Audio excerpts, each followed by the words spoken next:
Vous devriez lui soumettre votre argent, vous devriez lui soumettre votre corps, votre famille. Ce n'est pas à vous de décider quoi que ce soit de ce qui pourrait arriver dans votre vie. Vous n'êtes pas votre propre maître. Il est censé être l'autorité suprême. Il y a beaucoup de chrétiens qui disent « Jésus est mon Seigneur », mais il n'est pas leur Seigneur. Vous êtes votre propre maître parce que vous décidez de ce que vous faites. Mais lorsqu'il décide, cela veut dire que vous devez faire quoi? Vous soumettre à sa volonté. Il cherche à atteindre chaque continent avec la parole de Dieu. Le pasteur Keith Butler enseigne la parole de Dieu. Il s'y efforce et il touche le monde. Et maintenant, voici pour l'enseignement d'aujourd'hui, le pasteur Keith Butler. Aujourd'hui, nous allons étudier le thème suivant « Avant la fondation du monde ». Avant la fondation du monde, nous allons étudier cela à partir de l'Épître aux Éphésiens, chapitre 1. Vous le savez, le Nouveau Testament a été traduit du grec. De ce fait, souvent, quand vous avez la version de la Bible King James, le roi Jacques, qui a été traduite en 1611 du texte grec, on y trouve des utilisations de mots qui ont complètement changé depuis 1611. D'où les difficultés qu'ont parfois les gens quand ils lisent les Saintes Écritures, parce que les mots n'ont plus le même sens qu'à l'époque où cela a été écrit. C'était vrai aussi jusqu'il y a 5 ou 10 ans en Amérique. On a l'habitude de dire le mot « gay ». Gay habituellement signifie être heureux. C'est ça ce que ça signifiait, d'accord? Aujourd'hui, gay a une autre connotation. Okay.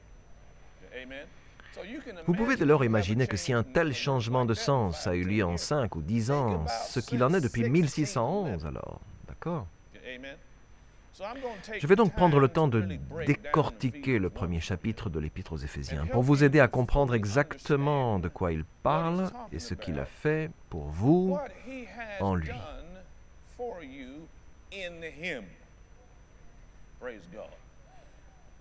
Bien, le mot « fondation » signifie la conception. Vous savez tous, vous savez qu'il arrive qu'un architecte ait une vision dans sa tête et dans son cœur, avant même qu'il n'ait couché quoi que ce soit sur le papier et qu'on ait bâti quoi que ce soit. Ce bâtiment aussi, je suis aussi celui qui a conceptualisé cette salle. J'ai eu une vision dans ma tête de ce à quoi ça ressemblerait, cet auditorium, avant même d'avoir dit un seul mot à qui que ce soit. J'en ai fait l'esquisse, je l'ai montré à un architecte. Je veux que cet auditorium ressemble à cela. Nous lisons ici au verset 1, « De la part de Paul, apôtre de Jésus-Christ par la volonté de Dieu aux saints qui sont là. »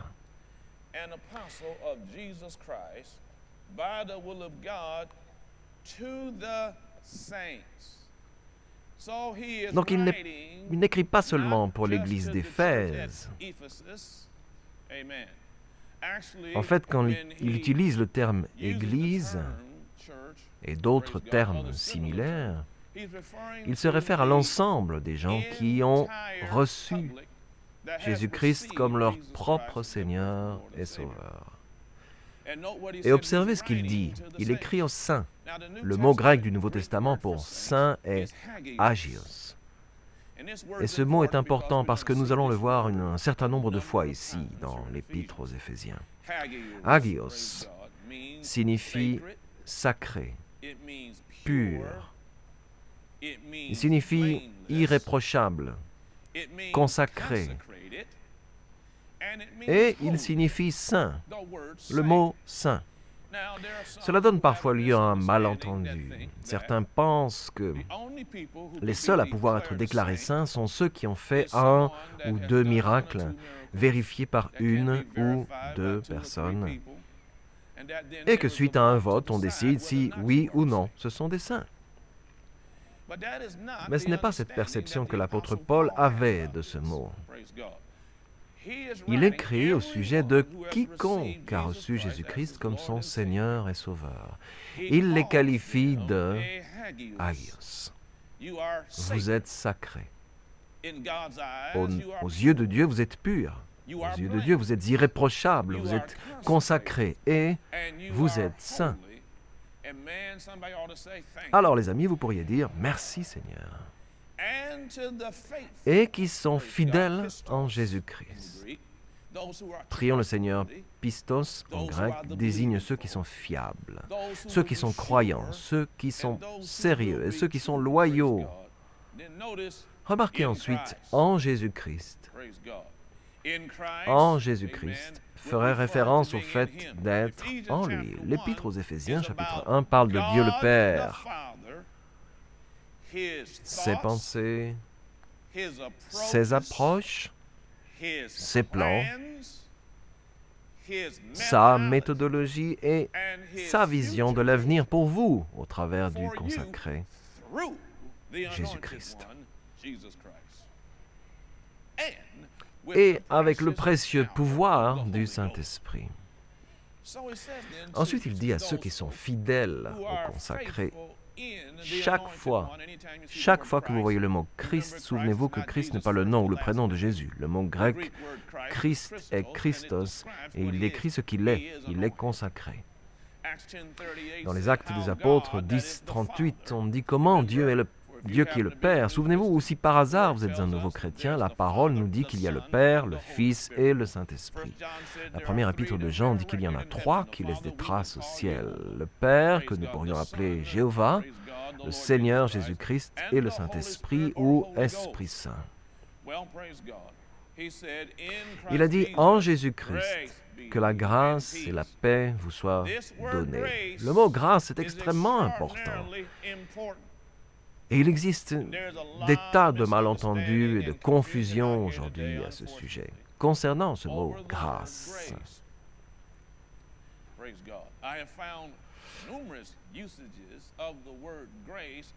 J'ai trouvé de nombreuses utilisations du mot « grâce » dans les Saintes Écritures qui signifient plusieurs choses différentes.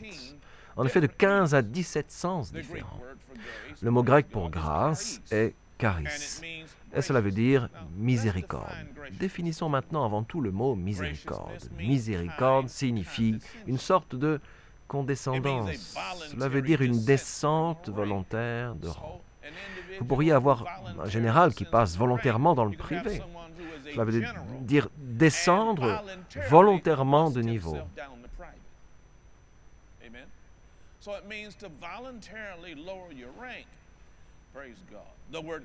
Le mot miséricorde signifie aussi dignité ou une juste requête. Ce n'est qu'un des sens du mot grâce. Voici d'autres sens pour le mot grâce. Action de grâce, vous trouvez parfois ce sens. Le mot grâce signifie parfois acceptable. Il signifie bénéfice, il signifie faveur. C'est l'un des sens que nous connaissons le mieux. Et il signifie don, encore une signification que les gens connaissent bien. Et vous le trouverez aussi dans les Saintes Écritures. Parfois, il veut dire générosité, il veut dire plaisir, il veut dire mérite et aide de Dieu. Il est parfois la mesure manifeste du Saint-Esprit qui apporte les fruits et les dons de l'Esprit. Dans certains versets, grâce signifie parfois l'œuvre de Dieu. Et l'un des noms du Saint-Esprit est l'Esprit de grâce. Vous voyez, la grâce, c'est tout cela. Si vous croyez que ça veut dire seulement faveur ou don, alors vous enlevez la majorité des sens de grâce et vous pouvez inventer une fausse interprétation de ce terme. Souvenez-vous qu'il écrit à ses saints, à ces différentes personnes, et qu'il dit que la grâce vous soit donnée. Bon, je le recevrai comme une salutation, parce que si vous me dites grâce à moi, vous parlez d'aide envers moi, de mesure et de puissance du Saint-Esprit et des dons de l'Esprit pour moi, ainsi que des bénéfices de faveur et de miséricorde vis-à-vis de moi. Tout ça pour moi quand vous dites grâce. C'est-à-dire, si vous connaissez toute la force concentrée du mot grâce, quand vous voyez quelqu'un, vous devriez lui dire que la grâce te soit donnée. Et s'il sait ce que ça signifie, cela pourrait le rendre... Ça devrait vous faire agir, ça pourrait au moins vous donner le sourire.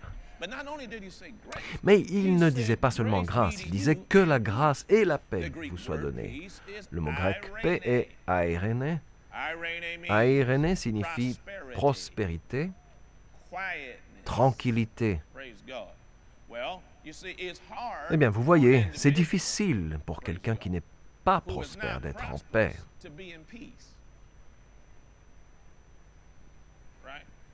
D'accord? Quand vous avez toutes ces factures, quand vous avez tout ça, vous avez l'impression d'être perdant en tout et c'est difficile d'agir dans la paix, pas vrai? Eh bien, c'est ce que ça veut dire. Cela veut dire paix, prospérité. Cela veut dire tranquillité, cela veut dire repos, cela veut dire recommencement à zéro, ou pour le dire autrement, remettre les choses à la place qu'elles occupaient avant que tout ne soit chamboulé. D'accord? Merveilleuse salutation. Il a donc dit que la grâce et la paix vous soient données. De qui? De la part de Dieu, votre Père, en premier lieu, et du Kurios. Le mot Seigneur signifie la plus haute autorité. Jésus le consacré. Béni soit le Dieu et Père de notre Seigneur Jésus-Christ qui nous a bénis, qui vous a béni, qui m'a béni, avec un mot que j'aime, de toutes. Que veut dire de toutes? Que reste-t-il après tout? Si vous avez tout, cela signifie que rien n'a été oublié. De toute bénédiction spirituelle dans les lieux célestes en Christ. Le mot béni, eulogeo, signifie dire du bien de. Cela signifie prospérer. Béni signifie être rendu florissant ou augmenté. Béni signifie multiplier ou élargir. Béni signifie avoir la maîtrise. Vous vous souvenez de ce que Dieu a dit au premier homme et à la première femme dans la Genèse, chapitre 1, verset 28, d'accord? Dans le chapitre 1, verset 26, il a fait l'homme à son image, à sa ressemblance. Il a dit qu'il domine sur les poissons de la mer, sur les oiseaux du ciel, sur le bétail, sur toute la terre. Ensuite, il les bénit. Reproduisez-vous, devenez nombreux, ayez la maîtrise. C'est la première fois que le mot « béni » est utilisé pour l'humanité dans les Saintes Écritures. Quand on parle de la bénédiction du Seigneur, quand on parle du fait d'être béni, on parle de Dieu qui dit du bien de nous. Vous devez comprendre que Dieu ne gaspille pas ses mots. Tout ce qui sort de la bouche de Dieu doit se réaliser immédiatement. Si Dieu dit que la lumière soit, la lumière est là, immédiatement. Alors si Dieu dit de bonnes choses de vous, vous savez quoi? Le pouvoir pour cette bonne chose est rendu disponible. Je peux avoir 3 Alléluia. Cela signifie prospérer. Quand vous dites « soyez bénis », cela signifie se reproduire, devenir nombreux. Multipliez-vous, soyez nombreux, soyez bénis, dominez. Remarquez, qui nous a bénis? Au passé, c'est un vieux mot anglais. Il l'a déjà fait, il l'a déjà fait. Regardez votre voisin et dites « il l'a déjà fait », qui nous a déjà bénis de toute bénédiction spirituelle qu'offrent les lieux célestes, qui se trouve en Christ ou en lui. Si vous observez le verset 4, en lui, Dieu nous a choisis. Encore le passé, il l'a déjà fait, a choisi. Dites votre nom. En lui, Dieu nous a choisis avant la création du monde pour que nous soyons saints et sans défaut devant lui, dans son amour.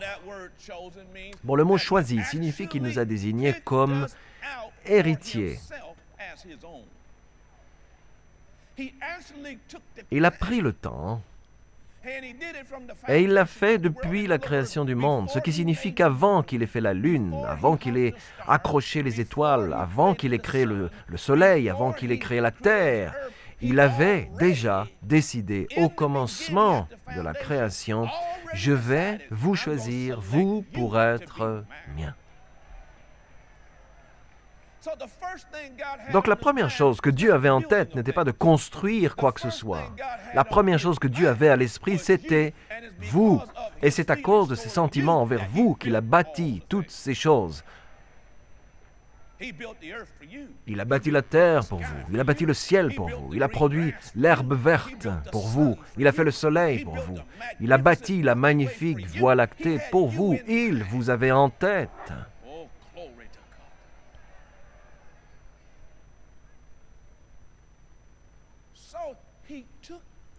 Il a donc pris le temps de vous désigner comme héritier. Il l'a fait au commencement de la création. Remarquez ce qu'il a dit, création du monde. Le terme monde est cosmos, cela veut dire agencement ordonné. Donc je le répète, avant d'avoir disposé toutes ces merveilleuses choses dont je vous ai parlé, il avait déjà pris cette décision à votre sujet. Pourquoi a-t-il fait ça? Pour que nous soyons saints. Revoici le mot hagios. La dernière fois que nous avons vu ce mot, il a été traduit par saint. Cette fois, il est traduit par sacré, pour que nous soyons sacrés, irréprochables, consacrés, saints et sans reproche, amomos, qui veut dire sans imperfection, sans faute et sans aucune tâche.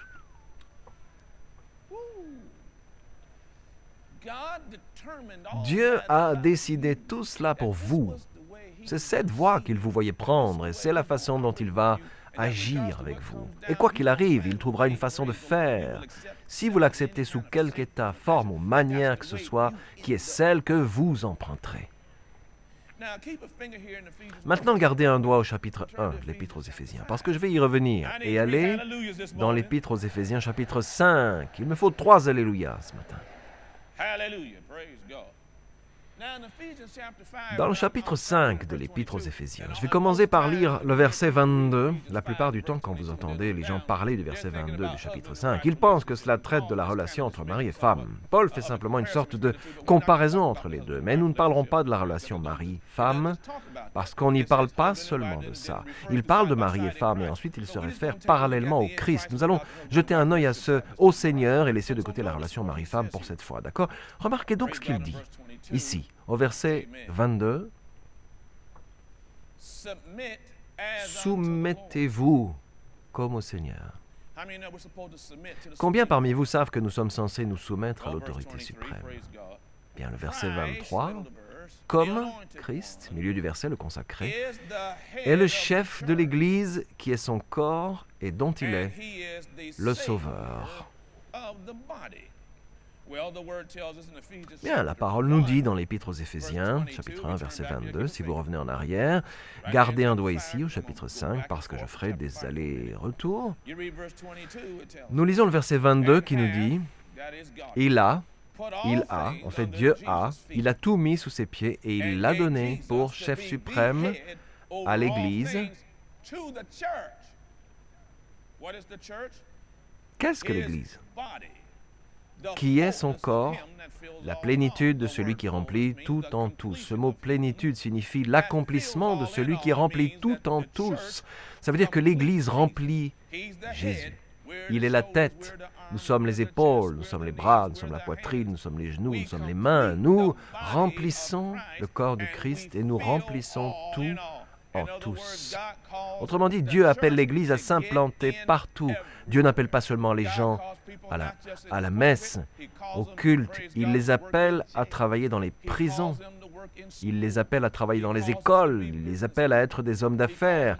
Il les appelle à toutes sortes de professions parce que Christ doit être tout dans tous. Si nous revenons au chapitre 5, il a dit, encore une fois, le consacré, ou Jésus. Jésus est le chef de l'Église qui est son corps et dont il est le sauveur. Le mot sauveur signifie libérateur. Il est le sauveur de l'Église. L'Église avait besoin d'être délivrée. Et le Père, Jéhovah, a envoyé Jésus pour nous délivrer. Nous lisons le verset 24. Mais tout comme l'Église se soumet à Christ, c'est ce que nous devrions être, je le répète, soumis au consacré. Non pas soumis à votre maman, votre papa, frères et sœurs, non pas soumis à votre race, non pas dévoués à votre classe économique, non pas à votre sexe, non pas à votre université, mais dévoué au Seigneur parce qu'il est le seul qui pourrait vous sauver. Et il est le seul, Jésus, qui vous a sauvé. Y a-t-il quelqu'un ici qui a été sauvé? Nous devrions être soumis à lui au-dessus de toute autre chose. Vous avez oublié de crier « Oui, Amen ». Ouh, c'était faible. Je vous ai dit que vous aviez raté une grande occasion de crier « Oui, Amen ». Vous devriez lui soumettre votre argent, votre corps, votre famille. Ce n'est pas à vous de décider quoi que ce soit de ce qui pourrait arriver dans votre vie. Vous n'êtes pas votre propre maître. Il est censé être l'autorité suprême. Il y a beaucoup de chrétiens qui disent « Jésus est mon Seigneur », mais il n'est pas leur Seigneur. Vous êtes votre propre maître parce que vous décidez de ce que vous faites. Mais lorsqu'il décide, cela veut dire que vous avez fait quoi? Vous soumettre à sa volonté. Je vais vous dire, si vous vous soumettez à sa volonté, toutes les bénédictions spirituelles se manifesteront dans votre vie en lui. Vous allez tous m'aider à prêcher ce matin. Bon, lisons encore un peu.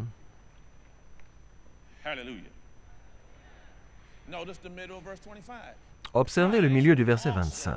Comme Christ a aimé l'Ecclésia, appelée l'Église, il s'est donné lui-même pour elle. Quand s'est-il donné lui-même pour l'Église?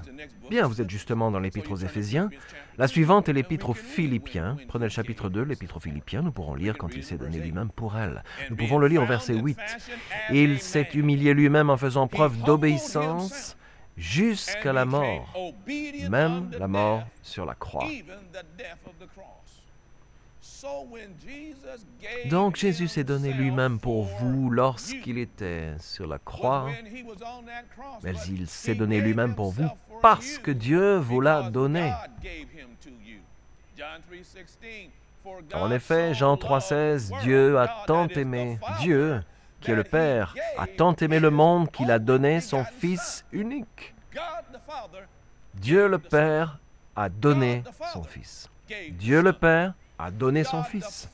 Dieu le Père a donné son Fils. Dieu le Père a eu une vision avant la création du monde. Dieu le Père a décidé qu'il aurait des gens saints, sans reproche, qu'il choisirait pour lui-même volontairement.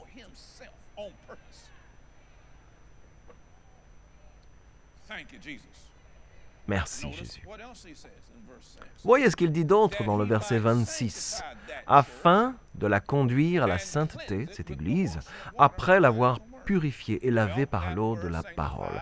Ce mot purifier est agiago. Il signifie purifier ou consacrer. Nous voyons encore une fois ce mot purifier, consacrer, nettoyer, être sans reproche, devenir saint, toutes ces choses.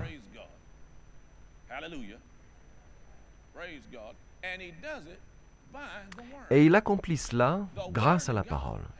La parole de Dieu nous nettoie. La parole nous dit dans Timothée que la parole de Dieu est bonne et que son objectif est de vous sanctifier, de vous purifier, de vous rendre pur. Dans le livre des psaumes, il a dit « Comment le jeune homme rendra-t-il pur son sentier en se conformant à ta parole ?» Psaume 119, la parole énoncée de Dieu, la parole de Dieu reçue, a ce pouvoir de vous mettre à part. Prions, Seigneur. Vous voyez, la prière est particulièrement efficace quand vous reconnaissez Jésus-Christ comme votre Seigneur et votre Sauveur. Les Saintes Écritures disent que Dieu nous a tant aimés qu'il a donné son Fils unique. Et vous vous demandez, comment puis-je me joindre à lui? Comment puis-je renaître? Comment puis-je me régénérer? Eh bien, tout ce que vous devez faire, c'est prier avec moi.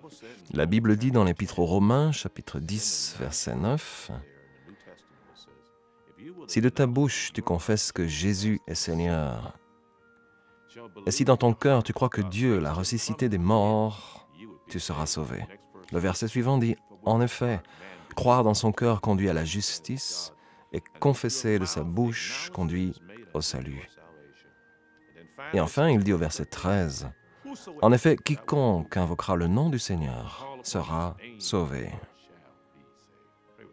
Priez maintenant avec moi. C'est bien, penchez la tête. Et priez bien fort de tout votre cœur avec moi, cher Père Céleste. C'est ça. Maintenant, priez avec moi, cher Père Céleste, au nom de Jésus. Je crois que Jésus-Christ est le Fils de Dieu, qu'il est mort pour moi sur une croix, qu'il s'est chargé de mes péchés, qu'il est allé en enfer à ma place, a accompli mon châtiment et maintenant est sorti du tombeau.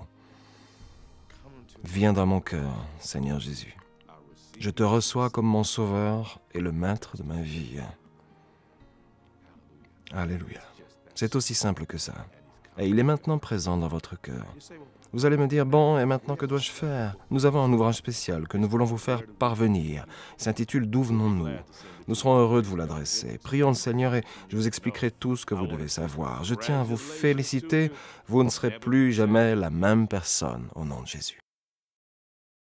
La parole de Dieu entre dans ton esprit dès lors que tu reçois Jésus comme le Seigneur et le Sauveur de ta vie. Le véritable toi, ton esprit, est régénéré. Cela signifie que tu es maintenant une nouvelle création dans le Christ qui, après Dieu, est créé dans la vertu et la vraie sainteté. Ce procédé provoque un changement immédiat dans ton esprit et dans ton cœur. Toutefois, pour continuer ce procédé de changement, tu dois ranger tes anciens habits et apprendre comment cheminer dans ta nouvelle vie avec Dieu en commençant ta journée en prière avec le Père. Une simple prière de louange et d'action de grâce t'aide à consolider ta relation avec Dieu. Remercie-le pour son amour, sa confiance, sa patience, sa tendre bonté, sa paix, son pouvoir de guérison, sa protection face au danger, son indulgence, sa sagesse et son aide pour cette journée. Assure-toi tous les jours de prendre le temps de lire la parole de Dieu. Tout comme ton corps de chair a besoin de nourriture, ton esprit nécessite la nourriture de la parole de Dieu. Veuillez s'il vous plaît prendre note de l'adresse sur votre écran. De la sorte, nous pouvons vous envoyer ce petit livre très important.